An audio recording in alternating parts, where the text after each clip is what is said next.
Certo? Uma grande parte,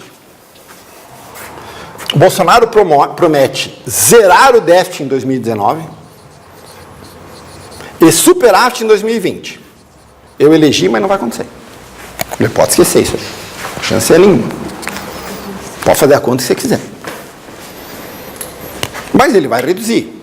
Se o ano que vem as coisas acontecerem e a gente acha que talvez o crescimento seja de 3%, talvez ele chegue aqui ao final do ano com déficit entre 50 e 60 bilhões de reais. Mas ele não vai vir para superávit em 2020. Isso está no plano dele. Não vai acontecer. Você não vai conseguir privatizar o ano que vem. Isso tem que passar pelo Congresso. Tem chamada. Tá? Então isso não vai resultar um dinheiro ano que vem, vai resultar dinheiro lá em 2020. O ano que vem vai ser um ano de... Dito isto, vamos falar sobre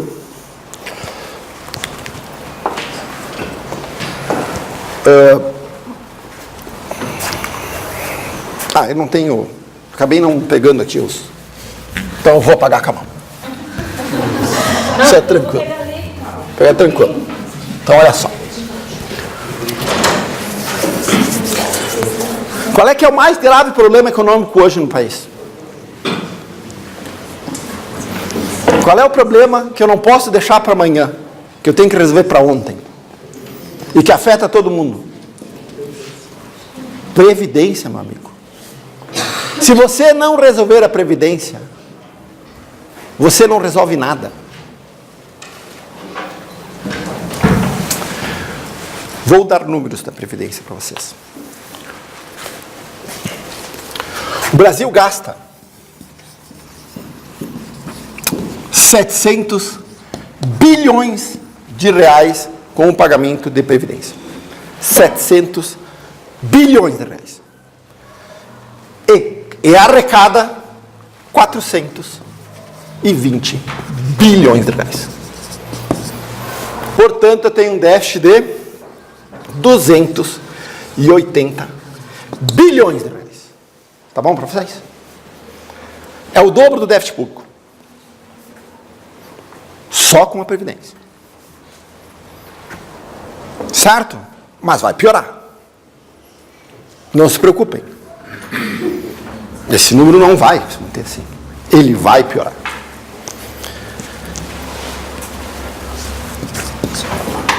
Dos 280 bilhões, 90 bilhões... eu não estou considerando aqui o déficit público provocado por 2,3 milhões de servidores de aposentados dos governos de Estado, não estão aqui. E não estão aqui mais 700 mil servidores de municípios, que também tem aposentadoria como Caxias. Por exemplo, no Rio Grande do Sul, o IP está quebrado, não está quebrado? Não consegue pagar os aposentados, não consegue. O governo tem que tirar do caixa dele para pagar, não tem? Pois isso aqui não está na conta. Isso aqui é o déficit público da Previdência Social do governo federal. Desses, 90 bilhões são dos servidores públicos. Que é mais ou menos dividido assim, 40 bilhões dos militares e 50 bilhões dos servidores civis. Os militares são 300 mil militares e os servidores civis são mais ou menos 690 mil servidores. O benefício médio pago a um servidor público, na aposentadoria de um servidor público, é mais ou menos 7,5 mil reais.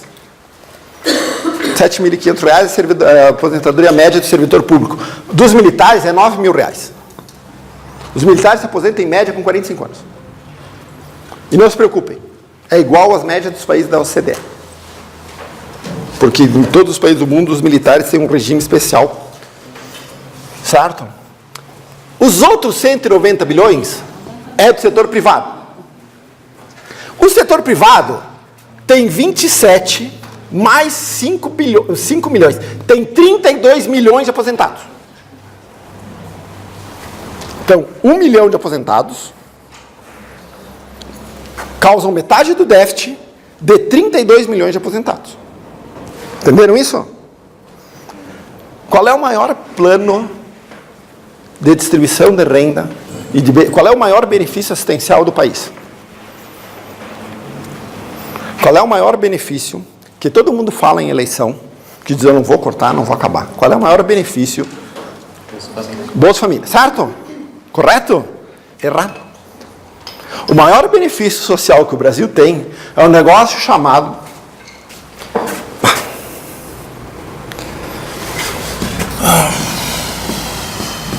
benefício de prestação continuada. O ano passado, nós gastamos com benefício. O que acontece? 5 milhões de brasileiros recebem este tipo de benefício, que é um salário mínimo por mês. Que são os idosos com mais de 65 anos, que, independente se você tem contribuído ou não, você tem direito a um salário mínimo, e todos os jovens deficientes, que não têm condição de sustentar. O ano passado, nós gastamos, com benefício de prestação continuada, 50 bilhões de reais. O Bolsa Família fica em 40.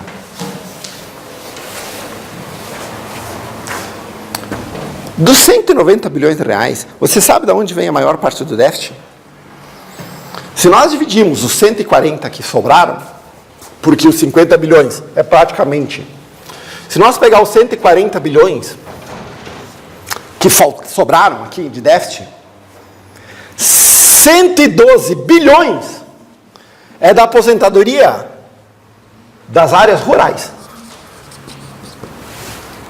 E 38 bilhões, e 28 bilhões é do trabalhador urbano, que efetivamente é quem paga INSS, que é o cara que tem carteira assinada e mora na cidade. Vocês acham que esse esquema Ponzi vai funcionar? Vocês acham que tem alguma chance? Essa reforma que está no Congresso, nas mãos do Temer, não mexe com isso. Mantém do jeito que está. E não mexe com isso. Mantém do jeito que está. De boa. Então joga no lixo. Vai fazer o que isso aí? Todo um estresse. Tu tem lá os defensores. Existe uma corrente que vai dizer para vocês que não existe déficit da Previdência. Vocês já ouviram isso? Já ouviram?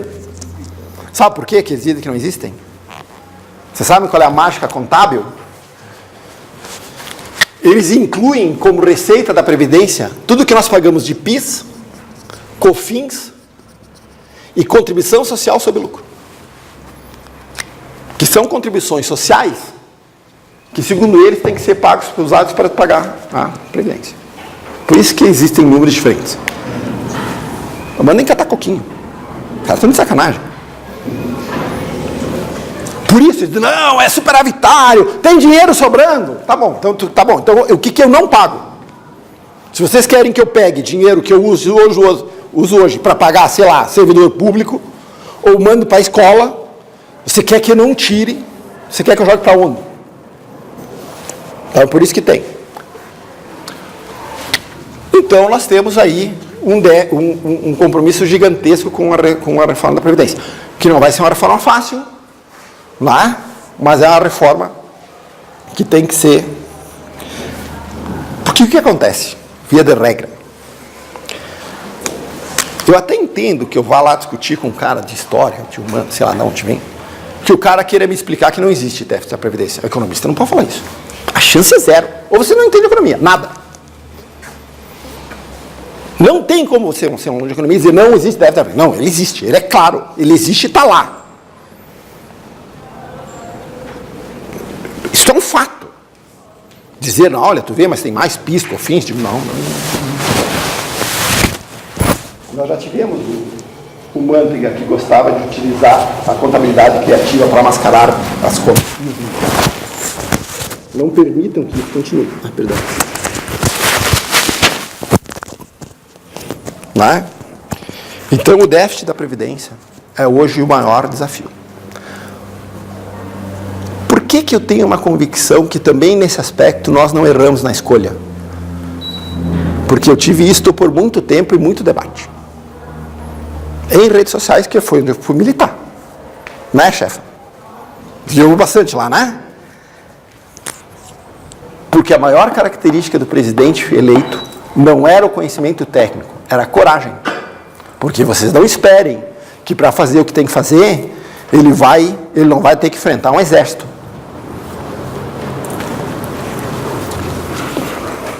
Vai ser fácil aprovar? Não, não vai ser fácil. Nós vamos sentir o desconforto sobre a ideia de que nós perdemos alguma coisa em termos de direito? Provavelmente. Mas qual é que é o reflexo prático?